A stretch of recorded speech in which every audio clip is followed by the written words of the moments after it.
guys, welcome back to the channel. Today I'm going to be reacting to a video called Fast Trains for Small Countries, Belgium and the Netherlands High-Speed Rail Explained. This is from a channel called RM Transit, so check it out. It's kind of like, I've never thought of this, but it's true, like Belgium and the Netherlands are really tiny countries, but they also have like high-speed trains from what I can understand. So it's kind of like, you're a small country, why do you have like such a high-speed train? But you know, it's because they can. But let's check it out and comment, like, and subscribe. Hey everyone, and a big welcome back to High Speed Rail Explained. We've covered lots of high-speed rail systems on this channel, and we'll be making refreshed videos on some of the world's great high-speed rail networks. So if you live near or regularly use a high-speed rail line, shoot me an email so we can bring your high-speed rail system an updated video. Today we're talking about high-speed rail in Belgium and the Netherlands. We've never done a combined episode before, but in this case, the high-speed rail services and infrastructure are so highly integrated that it only makes sense. Yeah, what might surprise you is the fact that the Netherlands and Belgium have high-speed rail in the first place. For one, the combined populations of the countries is just 27 million or so. And yes, I know that is a lot of people. But we aren't talking about countries the size of China or India, and not even France or Germany here. At the same time, these just aren't physically large countries. You can draw a line from Amsterdam to Brussels via The Hague, Rotterdam, and Antwerp, and it's less than 200 kilometers. So, what high-speed rail routes exist in these I know they were close, but I couldn't imagine they were like that close to each other. That's insane. countries, why do they exist, and what can they teach us about high-speed rail? Let's dive in to from find one city to another. As always for an explainer, I have to start with a rough overview around the places we'll be talking about, which in today's video is the Benelux, or the Low Countries. Belgium, the Netherlands, and Luxembourg, which sit in the corner of continental Europe, between France and Germany. Unfortunately, high-speed rail doesn't actually go to Luxembourg, which is why it's not in the title. The largest cities in this area, based on the great... I wonder why, because I know that Luxembourg has a reputation for having, it's quite an expensive country, and they have like a good quality of life, so why come they don't have this? Their metropolitan population are Amsterdam, Brussels, Rotterdam, Antwerp, and The Hague. And I should point out that, fun fact, one of the longest tram lines in the world actually runs the length of Belgium's coast, and I have a previous video on that. Oh! Fun. For a bit of international context, just east of Belgium and the Netherlands and Germany is the major Rhine-Ruhr region, which has a number of major cities from Cologne to Dusseldorf, as well as Essen and Bonn. And of course, everyone's favorite Rhine-Ruhr region urban area, Wuppertal. Just across the border in the direction of France is Lille, while London sits roughly 300 kilometers west of Rotterdam across the English Channel. Yeah, you have to now that we've the established ocean. the basic geography of the region, let's take a look at the high-speed rail. The lines of what now form the high-speed rail network of Belgium and the Netherlands started coming together in the late 1990s, when the LGV Noord, which also carries Eurostar trains from the UK, was built not too far from the Belgium. I wouldn't say that's like that new, but I think it's, I would say a little old, to be honest, at this point. Border in Lille. We'll come back to this shortly. From Lille, a number of new lines or line segments have been built to create what is a very nicely developed high-speed rail network. Of course. Starting with... Yeah, I also assume like you go in segments, so of course it's like the newer lines probably were built like 5 years ago. HSL1, which connected from Lille to Brussels in 1997. HSL2, which connected from east of Brussels to southeast Belgium in 2002, and then HSL3, which connected from southeastern Belgium to near the German border in 2009, which was an eventful year for high-speed rail in this part of the world. Unfortunately, the high-speed line does not continue in Germany. This means that while the lines can speed up longer intercity journeys, they don't necessarily mean point-to-point high-speed rail from Belgium. But I wonder, like, there's plans to expand this. Probably there must be, like, in the future, it's gonna connect to Germany. Everything. That same year in the Netherlands, HSL South, or South, opened, connecting Rotterdam and Amsterdam, which are rather close together, with just about 60 kilometers between them. At the same time, this was interlinked with another... That's like a 10-minute ride, probably. Okay, like I'm exaggerating, not 10 minutes, but that must be under 20 minutes. Well, or at least 25 minutes. That's really, really close. New section of high-speed line to connect Amsterdam to Antwerp via Rotterdam.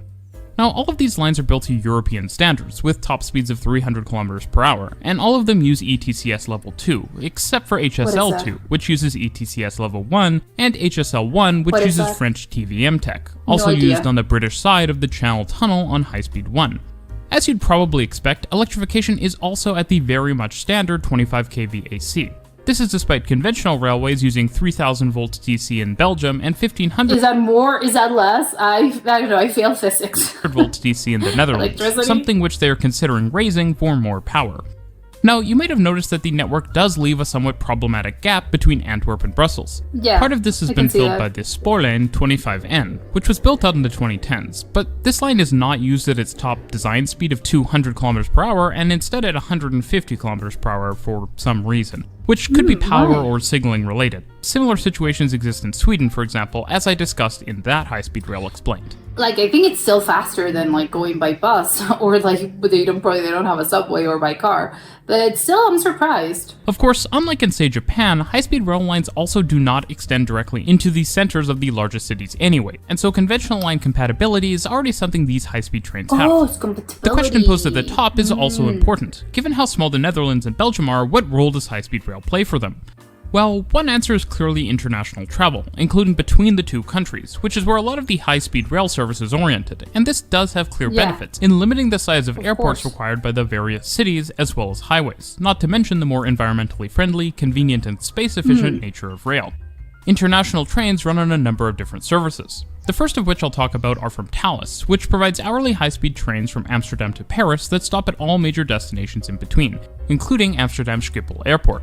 There are also 2 additional Brussels to Paris trains every day, while on weekends there's a daily train that goes to Charles de Gaulle Airport and Chessy, providing access to Disneyland Paris. Thalys also provides 5 trains a day from Paris to Cologne and Dusseldorf via Brussels. Thalys operates a fleet of fully TGV-derived train sets, of which the older are triple voltage, capable of operation on high-speed lines and the Belgian and Dutch mainline networks, as well as newer quad-voltage sets, which can also operate in Germany.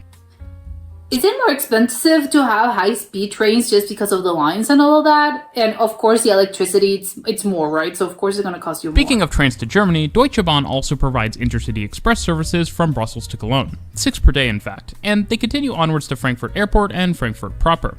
I'm kind of surprised it's 6 because, again, the population, it's quite, like, it's not huge. So, but maybe they're thinking more about, like, Germans because obviously it's going to be more people just traveling to the Netherlands and not specifically Dutch people. It's just quite a lot for a small population. There are also 2 daily intercity express services from Amsterdam to Basel in Switzerland via Utrecht, Cologne, and Frankfurt.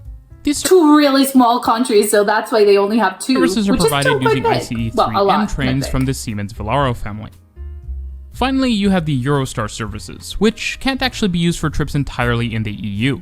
Passengers traveling towards the UK via the Channel Tunnel need to do a passport check, which isn't super well implemented at the stations in the Netherlands in particular. It might actually make more sense to do something like what Amtrak does on trains entering Canada, and check passengers before they disembark their Eurostar train in London. Eurostar operates 3 daily services to Brussels from London with a stop in Lille, which has a very cool giant high-speed rail Y to itself that enables Eurostar services on its north and west legs and Thalys on its... I wonder if you could do, like, where do you want to go? London, Paris, or Brussels? Like, make your choice, but when you're there. Southeast.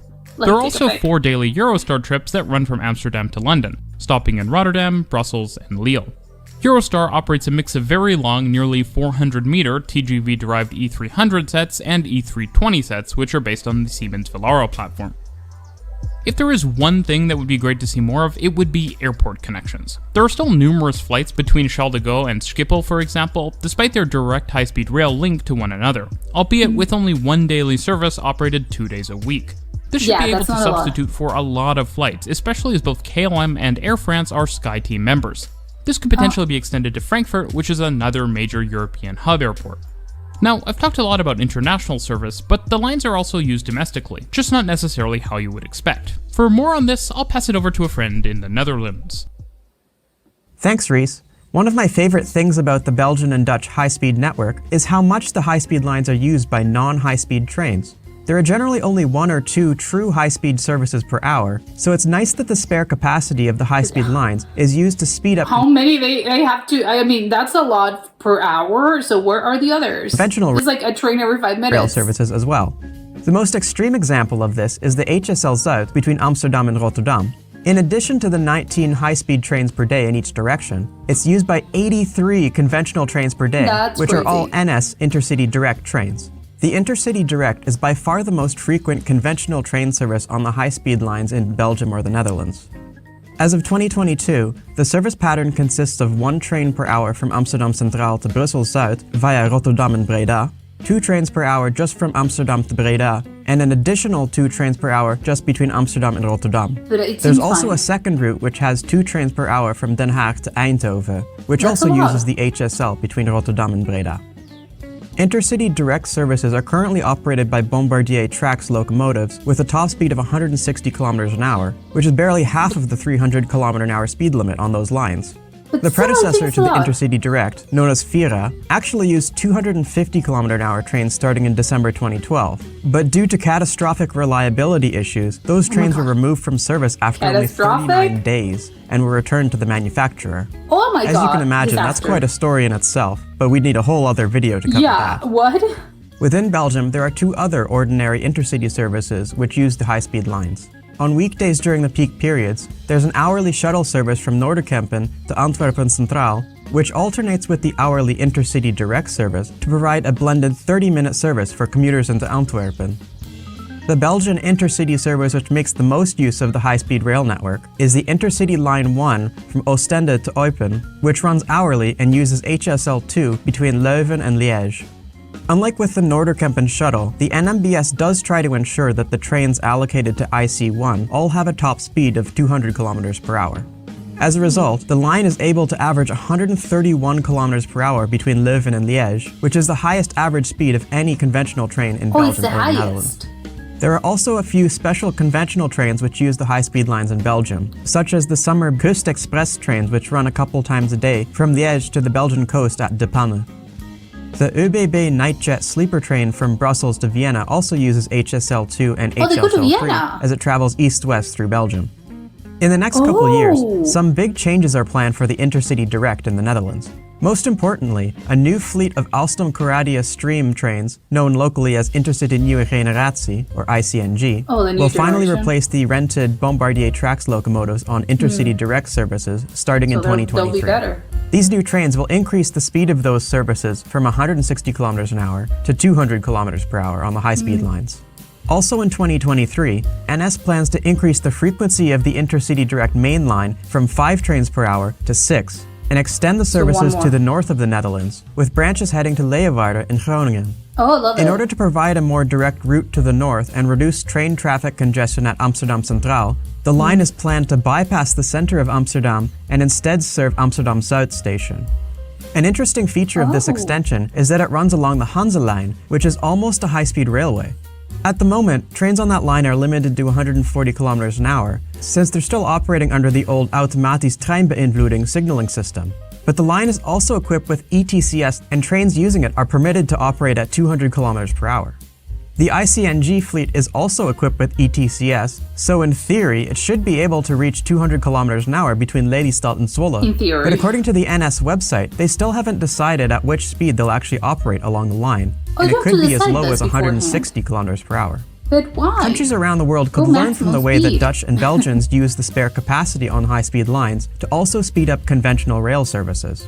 For example, I find it unfortunate that as part of California's high-speed rail plan, the Amtrak San Joaquin service will be truncated at Merced, forcing everyone to transfer to a separate HSR train just to continue to... The California Amtrak speed train. Would it, like, what are you talking about? This is crazy. It's just insane to imagine, like, a train there. Bakersfield.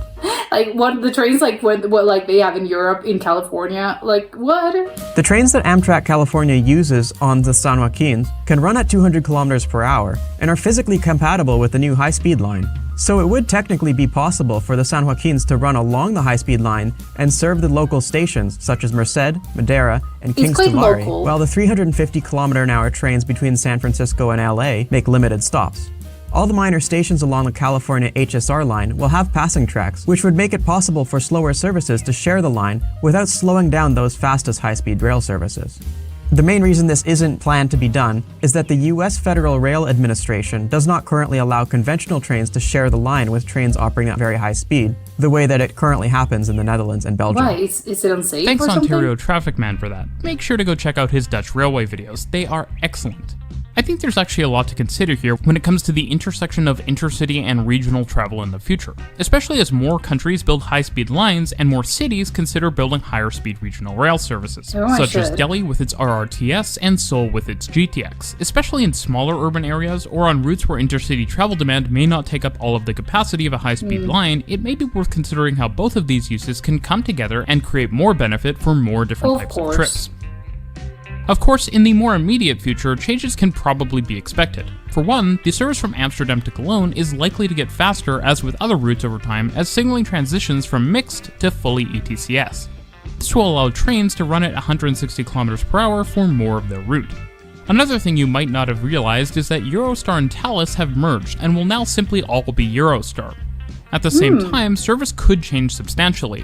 Both rail networks have ambitions for longer distance and through services, so who knows what might happen on this front. Further in the future, there's also discussion of a true high-speed rail corridor direct from Amsterdam to Cologne via Utrecht. This is unlikely to be truly high-speed in the Netherlands, but portions of that may be built within Germany, and this could cut travel times and provide direct Amsterdam to Western Germany service. As it stands though, this is the high-speed rail of Belgium and the Netherlands. There's not a ton of wild plans for the future, but that means you've probably already got a pretty solid network. Thanks for watching, and we'll see you in the next one. You can always improve it.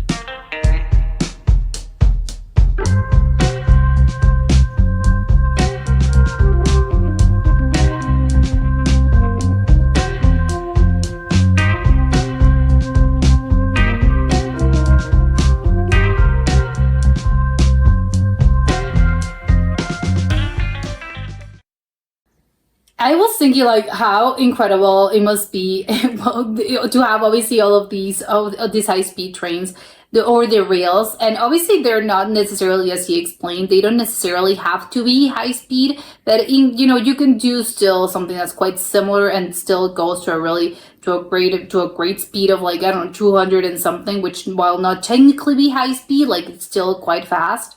To have it like, it to me it's like, yeah, do it everywhere. I know that it's just, I think my mentality, and I was also thinking about this when they were showing like the LA plans, the California plans, which is, again, and I understand that this is also possible in this case with Belgium and the Netherlands, because they're very close to each other. I think I was surprised because I know obviously that they're neighbors, that to know that there's like 200 kilometers that separate one city to the other.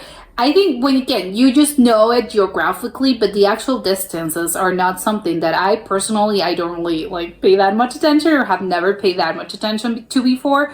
But they're so incredibly close. I think, there are places those would be going from one city to another in the same country. So in this case, it's kind of like, yeah, of course I understand. There's a part of me that understands that this is able to be done because it's not that much of a greater distance between them. And obviously it goes as well with, like, I think it was Antwerp to I think in Switzerland, I think it was Basel. So, but still, you can do that. You can do this because the distances are not that great. They're very small. So of course that I think it's easier, obviously, to build, the rail. It's easier to have the trains.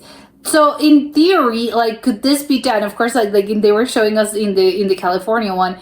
California is huge. So it's just like I think it was LA to San Francisco, and still, like, those are really like they're quite far. But it's, yeah, I mean, you could do that. I think it would make relieve. You have to relieve the traffic somehow, especially I think in LA, which traffic it's a lot. But still, I know that for sort of having an advanced society purposes, I think of course it's better to have trains instead of always going by car. But I just, again, it's funny because he was thinking, in theory, like, you could do this. Well, yeah, I think in theory you could do so many things, but I don't know how feasible the thing actually is when you take into account the amount of money it would take to build this, or how, again, like, feasible would be to build something that connects, let's say in the case of the US, let's say, like, imagine LA to New York. Like, that would be, you have to cross the whole country. That would be insane. I think, would it be possible? I mean, sure, in theory, like, you can theory, like, everything works. The problem is how practical and how things would work in reality. Because I think, like, if you want to, and you probably have, like, the money and the wherewithal to do this, of course you can. Like all things are possible as long as you want to, and as long as you have like good engineers and you have the money. I think, there you can basically build anything. But that's the point, right? It's like I don't think like, in this case, in the case of LA to New York, I mean, yes, of course, I think people would love it. Like, you don't have to travel back and forth with you don't have to go to the airport. And again, it would be incredible. But again, would it be possible? I do not know. Technically, you could, but would you want to do this? I don't know. Probably the government would tell you no. Like the amount of money it would take to build this, it's something that it's not really feasible to us to spend that much money on this. Although I think, imagine like how much people would help. It would help millions of people. But again, probably, they have other priorities. And in this case, I love that they have like several, because again, it's both regional and internationally, and everything connects to each other.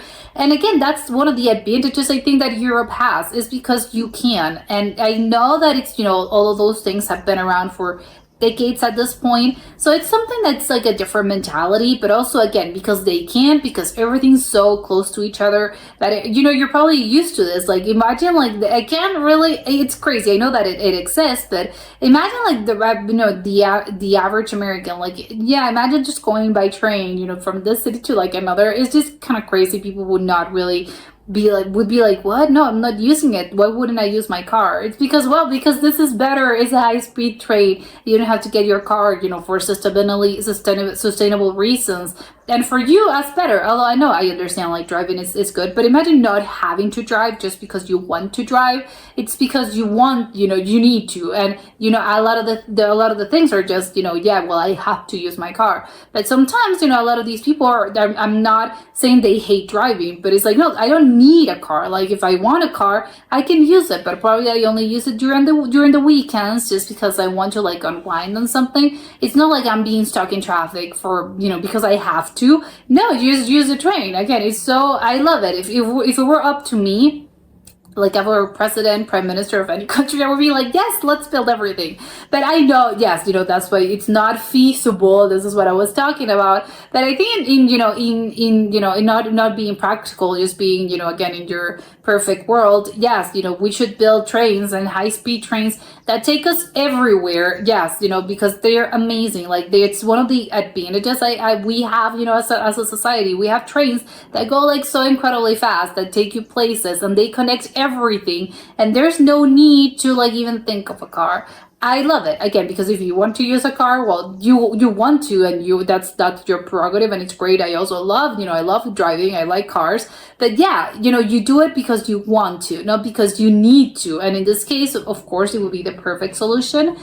But yes, about the cost situation, I mean, even them. And I was thinking about this. It's great, they have all of these, everything interconnects with everything. But I was thinking about the one that connects thing was Cologne. I think the one in Germany. So I think it was Brussels, I think it was Brussels. I can't remember, it was either in Germany, in the Netherlands to Cologne. But still, they have plans to build it, because it's like the natural sort of, you have to continue the line. And yes, it would be great. I'm wondering like how come they do not do this? And yes, it's probably not because they don't want to. It's because, it really costs money. It's a lot of electricity probably as well. And they have to like maintain the lines and everything. So, and they need the trains. But, if they cannot do this, I'm thinking, oh my God, there's gotta be another reason. Because again, if you look at it like this, it's just, let's build trains, high-speed trains everywhere. So there's gonna be like more reasons. Probably just like, is it the money? I don't know. Is it the money or because again, you have to build the infrastructure from scratch. Maybe it's just like, it's really, really expensive. Maybe that's why it is that they don't have it, because it's like, Qualcomm, you would want to connect to everything. I love, again, that's one of the wonders of Europe. You can connect, to basically basically every single country. I mean, maybe not everyone, but not every single country, but I don't know, you can connect to like 30 countries just by train alone. Again, not saying that you have to, but you could technically. And also, I was also thinking about this, that you have like two very small countries, and sometimes you would feel like they said, like the population is not really, if the population is not big enough, I think a lot of, probably like the government, or they probably won't allow, like they don't have the permits, or even companies do not want to get into it because they're probably thinking, oh, but no, because it's only like a very small population, like this town only, I don't know, like 10,000 people live there. Like, why would we invest so the astronomical amounts of money to cater to like 10,000 people? But I think that's the mentality, and I understand that, of course, because you have to, weigh the cost with the advantages. But what I love about the Netherlands, and in this case Belgium as well, is that they don't really care. Always, it's by necessity, because it's our population. Like, what are we gonna do? But what I love is that no matter how sort of isolated a population is and how small towns are, the chances are you're still going to have a train, because they don't really care, and it's not about, oh, but it's only 5,000 people that live here, like why would we build options? It's like, no, get in the car. No, in this case I love it, because it's like, it's the opposite of that. It doesn't matter if it's like a very remote town with only like 5,000 people, we still have to like help them, and we still have to offer them options, which I think is like a really, I know that not all Europe works like this, of course, but what I love about the Netherlands specifically, because I think this is something very Dutch, is that they don't really care about it. It's like, yes, we have to, maybe it's because it's such a small country to begin with, that they feel like, everything has to, well, yeah, our population is scattered in like a million of little towns and villages, so we have to, we have to put trains in there. So I love it, because it's like other countries and other people have different mentalities about this, and would probably be like, no, we're not spending so much money to just cater to like the 10,000 people, unless you're helping millions, like it wouldn't work. So I love it. And it's also like, it's something that you have to think about, because I know that sometimes a part of me wants to go, wow, but you have to invest how much money to only help, a very small amount of people. No, but again, this is why the Dutch do it so amazingly, and why the Netherlands is so great. It's like, yeah, they don't really care, and they have to really, it's more important to them to have like this well-maintained and well-connected train line that just, you don't really care about how many people live in a certain town, or in a certain place. It's more about interconnecting everything, and that's what it should be, actually. So I guess I wish that more countries would take that into account, and I think there's a lot of things that we can learn from that. But that's it for today, and I'll see you soon. Bye!